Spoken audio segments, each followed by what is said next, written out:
Assalamualaikum warahmatullahi wabarakatuh. Apa khabar anak-anak hari ini?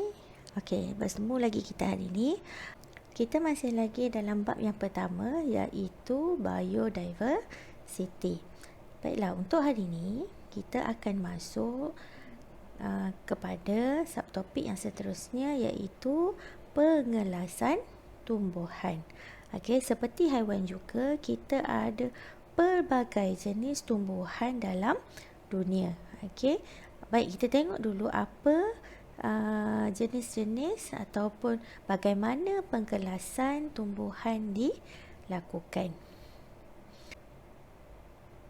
Tumbuhan dikelaskan kepada dua, iaitu tumbuhan tidak berbunga dan juga tumbuhan berbunga.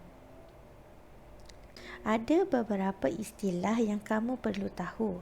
Okey, yang pertama, tumbuhan tanpa vaskular.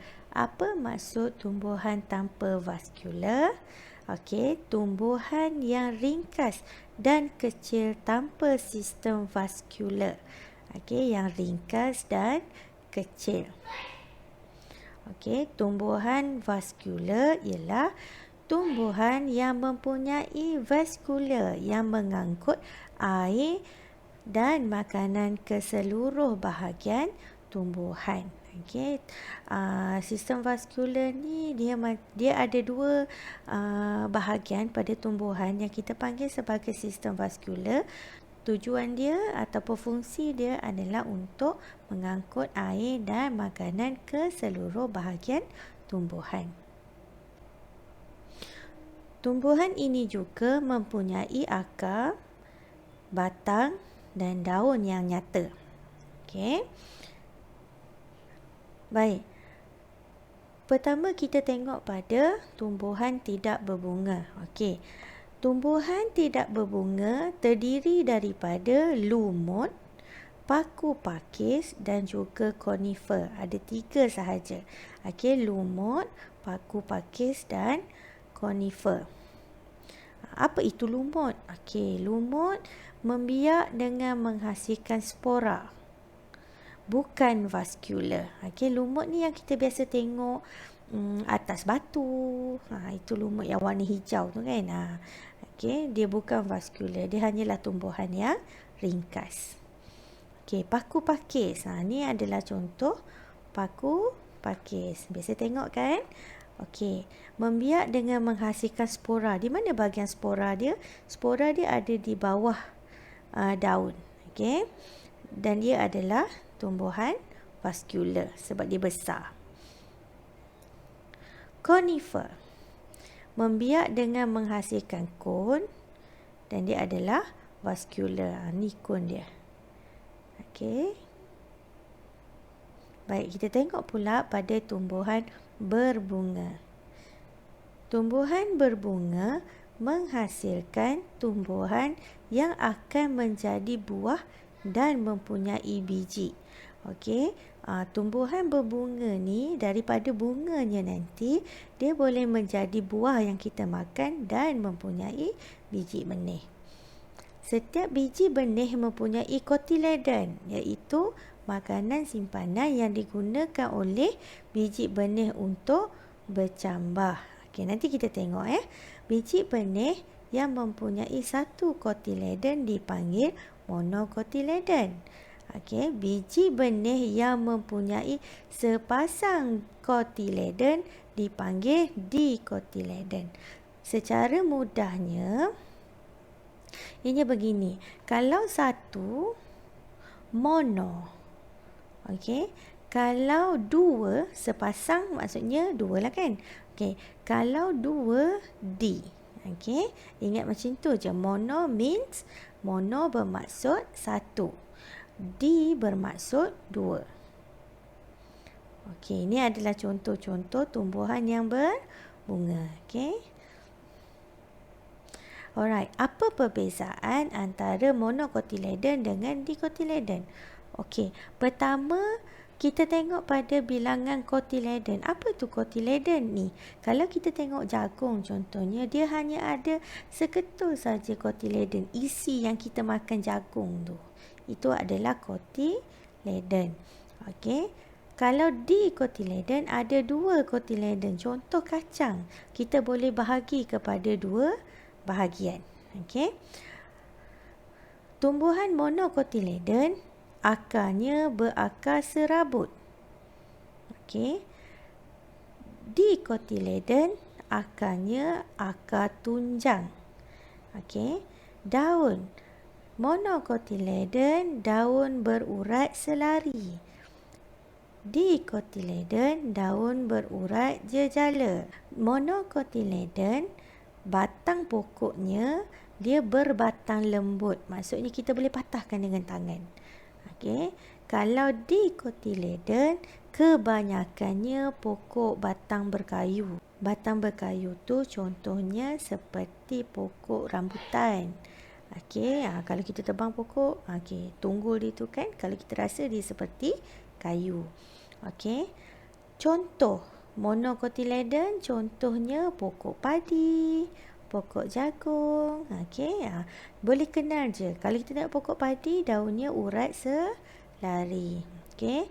Contoh untuk dikotiledon, pokok tomato, pokok durian. Selalunya pokok-pokok ni pokok yang bersifat tegak. Okey, keras.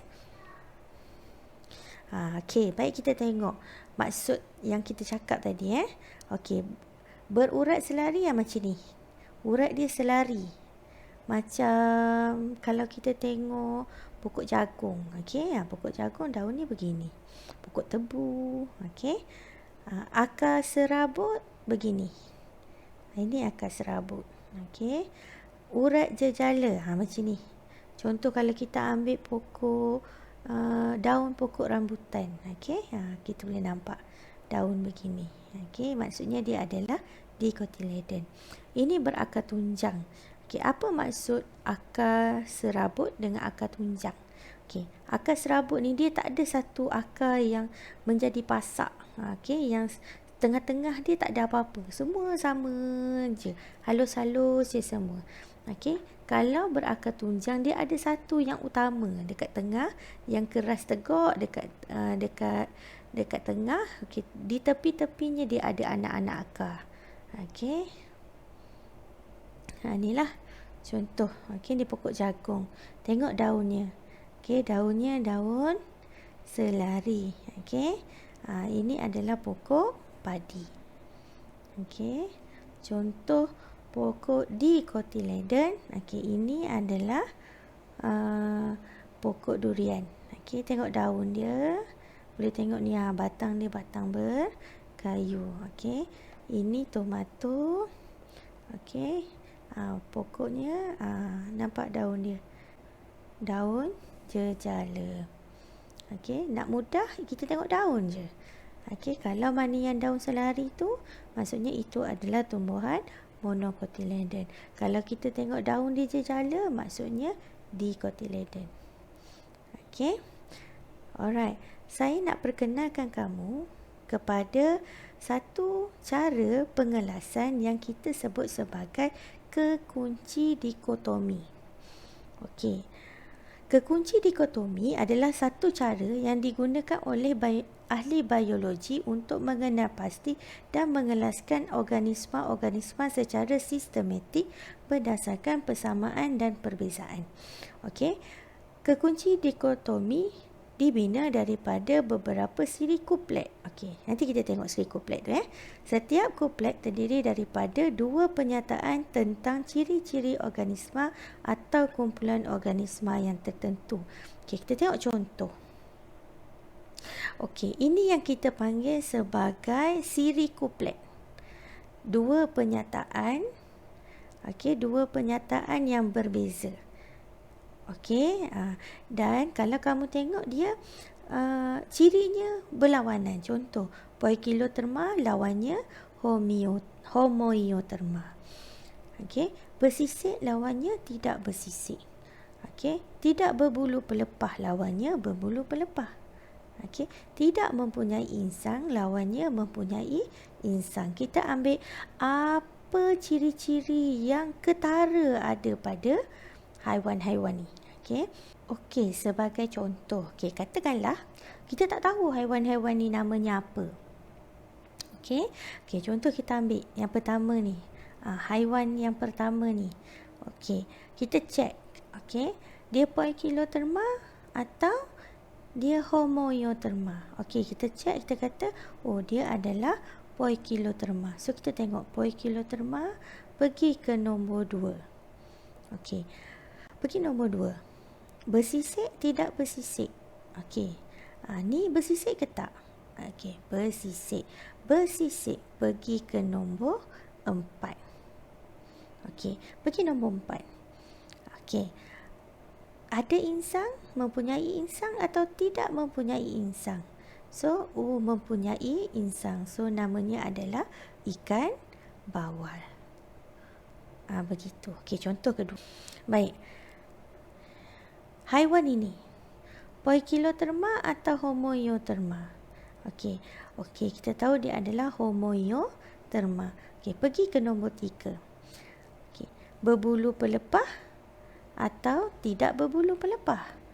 Oh, dia berbulu pelepah. Jadi dia adalah seekor ayam. Okey. Begitu. Okey. Begitulah seterusnya untuk haiwan-haiwan yang lain. Okey, sama juga dengan